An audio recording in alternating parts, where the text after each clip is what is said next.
Hi မင်္ဂလာပါသူတို့ channel နေပြန်လဲကြိုဆိုလိုက်ပါတယ်ဒီနေ့မျှဝေမဲ့သင်ခန်းစာလေးကဘာလဲဆိုတော့ Adobe PageMaker 7.0 မှာကိုရေးရဆိုပြီးအခြေပေါ့နော် C.V From ရဲ့တနည်းအကြောင်းကိုဒီနေ့သင်တန်းမှာမျှဝေပေးသွားမှာဖြစ်ပါတယ်အဲ့ဒီသင်တန်းလေးကိုတကယ်တော့ကိုမှလက်တော့တွေရှိတဲ့သူတွေပေါ့နော်အဲ့ဒီဟာဆိုရင်ကို C.V From လေးတွေကိုကိုယ်တိုင်ရေးလို့ရတာပေါ့နော်အဲ့ဒီဟာလေးကိုဒီနေ့သင်တန်းမှာမျှဝေပေးသွားမှာဖြစ်ပါတယ်ပထမအဦးဆုံးဘာလုပ်ရမလဲဆိုတော့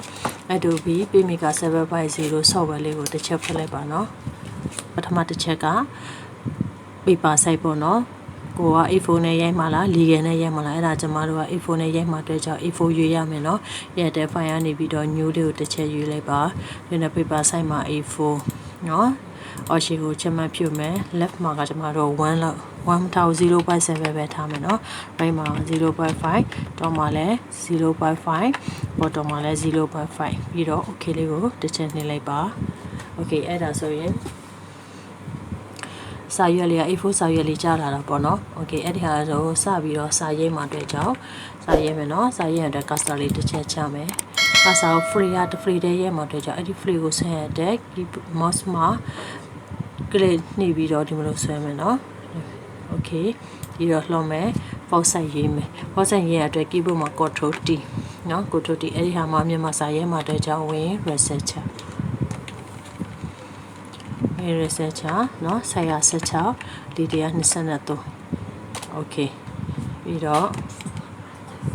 စာအုပ်ရဲမှာတွေ့ကြစာအုပ်ချက်မှာတွေ့ကြဒီပုံမှာ Ctrl ကိုဖိပြီးတော့ plus လေးကိုနှိပ်နော်စာရေးတွေကြီးလာမှာပေါ့နော် okay အဲ့ဒီအောင်မှာစာရေးမယ်ပထမအဦးဆုံးကိုရေးရစပဲပေါ့နော်ကို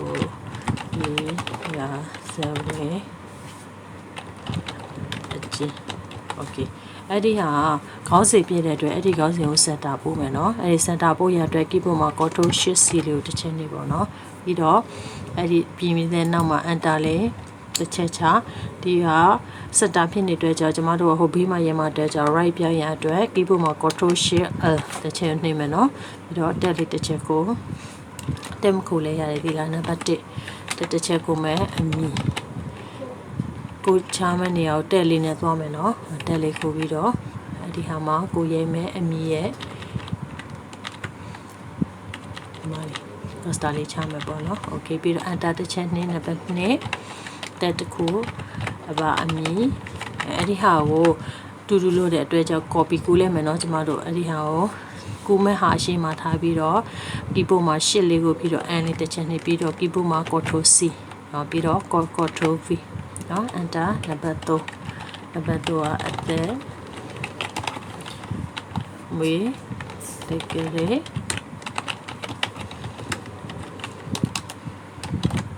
တဲ့နဲ့ကို Ctrl V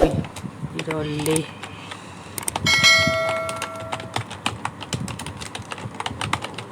မျိုးသားမပိုတဲ့ Ctrl V နော်ငါ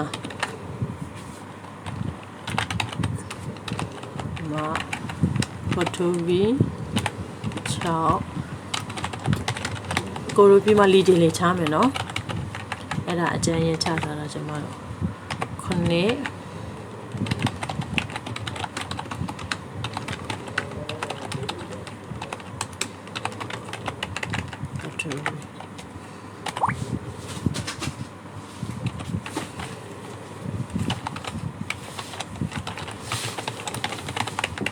ပညာရေးရှယ်က2ကြောင်းလောက်ထားမယ်နော်တဲ့လေးနဲ့တော့မယ်နော်ဘာပဲလို့တဲ့လေးနဲ့တော့မယ်နော်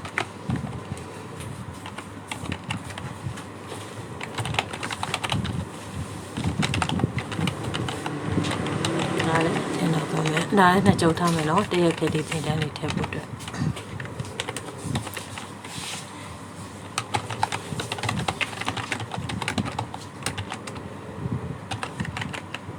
တေးကြိုလဲ2ကြောက်လောက်ထားမယ်နော်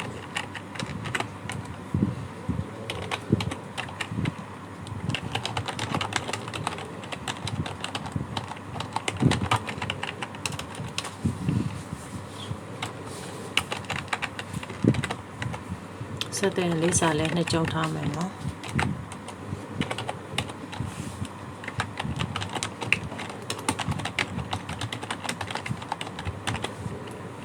တယ်လီဖုန်းနံပါတ်ကတစ်ကြောင်းထားမယ်နော်โอเคအဲ့ဒီဟာပြီးပြီဆိုကျမတို့ကအချောသွက်မယ်ပေါ့နော်အချောလုပ်မယ်အဲ့ဒီဟာ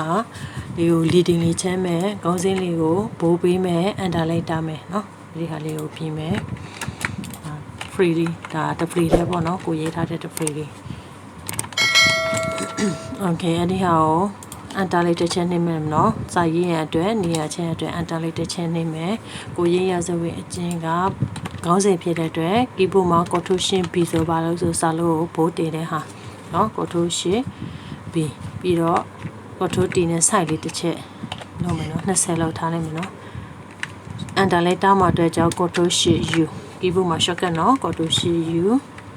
အဲ့ဒါ25လောက်ထားလိုက်မယ်ဆက်နော်ပြီးတော့သူ့ကိုအန်တာလိုက်နာတစ်ချက်ထပ်ချမယ်ဒီလားဒီနားမှာဓာတ်ပုံကမ်းမဲ့ခွင်လေးဓာတ်ပုံကမ်းမဲ့ခွင်လေးထည့်ရမှာအတွက်ကြောင့်နော်โอเคအဲ့ဒီဟာလေးကဇေယဒီမှာငင်းလေးကကတ်နေတဲ့အတွက်ကြောင့်စာရေးလို့မရဘူးပေါ့နော်အဲ့ဒီဟာလေးကိုလီတီချားမှာလီတီချားရန်အတွက်ဘယ်လိုချားမလို့ဆိုတော့နံပါတ်1ကနေပြီးတော့အစိုးတီးဆက်လက်ပေးမယ်အကိုလို့နော်စနေတဲ့ကိုလို့ပြီးတော့ Ctrl+T လေးကိုတစ်ချက်ရွေးပြီးတော့ဒီမှာလီတီလို့ရှိတယ်အဲ့ဒီလီတီလေးမှာ30လောက်ထားလိုက်30လောက်ထားလိုက်ဆိုတော့စာရေးလို့ရတာပေါ့နော်တကယ်လို့ကိုကမရသေးဘူး35လောက်ထားမယ်ဆိုလဲရတယ်သေးလား35ဆိုတော့ကောင်းရေးလို့ရပြီပေါ့နော်โอเค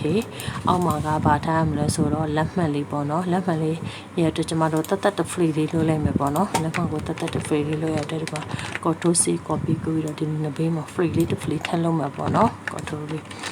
အဒီဟာမှာလက်မှတ်ကို free လေးလုပ်မှာပေါ့နော်ဒီမှာ free ဖြစ်သွားတယ်ဒီလားအဲ့ဒီ free လေးကိုဒီမှာကြိုက်တယ်လို့ကြိုက်တဲ့နေရာမှာထားလို့ရတယ်ဒီလားဒီ free လေးတတ်လုပ်လိုက်မယ်လက်မှတ်မှာလက်မှတ်ကိုဒီနားမှာထားနေမယ်โอเคလက်မှတ်လေးရပြီဆိုတော့ဓာတ်ပုံကမ်းမဲ့ခွန်လေးပေါ့နော်အဲ့ဒီဟာကိုဒီမှာဘာလေးရှိတယ်ဒီလားအဲ့ဒီဘာလေးထဲမှာဒီမှာကွက်တိုလေးကိုယူပြီးတော့ဒီမှာကိုလက်မလေးချီပြီးတော့ထည့်လိုက်ပေါ့နော်โอเคအဲဒီမှာဓာတ်ပုံကမ်းမှာတကယ်လို့ကိုက site ကိုအတိအကျလို့ရှိရင်ဘယ်မှာယူရမလဲဆို view ထဲမှာရှိတယ်ပြီးတော့ window ထဲမှာရှိတယ် show control patternโอเคအဲ့ဒီဟာမှာကျမတို့တလက်မပတ်လည်လုပ်လိုက်မှာပေါ့နော်တလက်မပတ်လည်အတလေးတစ်ချက်နဲ့โอเคအဲ့ဒါဟာတလက်မပတ်လည်ဓာတ်ပုံလေးလေးကိုကပ်မှာပေါ့နော်တောင်းနေမှာအဲ့ဒီဟာဆိုရင်ကိုရေးရာဇဝင်လေးတစ်ချက်ရပြီပေါ့နော်အဲ့ဒါက Adobe PageMaker 7.0 မှာ C.V From လေးရတာပေါ့နော်โอเคအဲ့ဒါဟာဆိုရင်ကျမရဲ့သင်တန်းလေးကိုစနေဆိုထိကြည့်ရှုပေးတဲ့အတွက်အများကြီးကျေးဇူးတင်ပါတယ်ရှင်နောက်သင်တန်းမှာပြန်ဆိုကြမယ်เนาะမိတ်ဆွေတို့အားလုံးသဘောပေါက်နားလည်ရလားရှင်အားလုံးဆင်ပြေကြပါစေရှင်အားလုံးကိုကျေးဇူးတင်ပါတယ်ရှင်ဘိုင်ဘိုင်